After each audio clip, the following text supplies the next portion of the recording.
Kadang-kadang Allah nak kita ini mati nanti tak bawa dosa dah.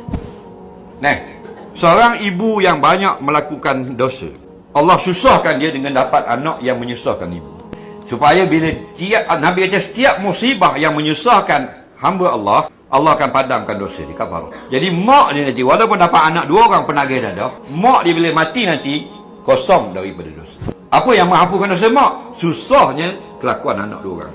Jadi kita dapat suami yang tak betul, dia menyusahkan hati kita resah, hati kita tak gembira. Itu musibah. Apa makna musibah? Ma asabal mu'min minal azab, benda yang boleh menyusahkan orang beriman, walaupun hati dia.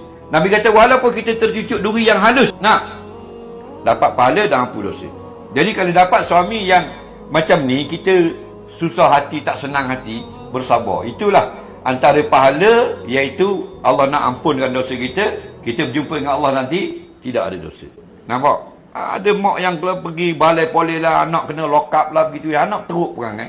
Nak, rupanya Allah nak kafarahkan dosa mak. Kita dapat bini jahat, muka comel, mulut macam puaka. Faham? Rupanya suami ada buat silap dulu. Allah nak hapuskan dosa suami itu, dapat isteri yang jahat perangai. Nah, lepas tu jangan tengok silap orang dulu, tengok kesilapan kita dulu, muhasabah diri di masa lalu.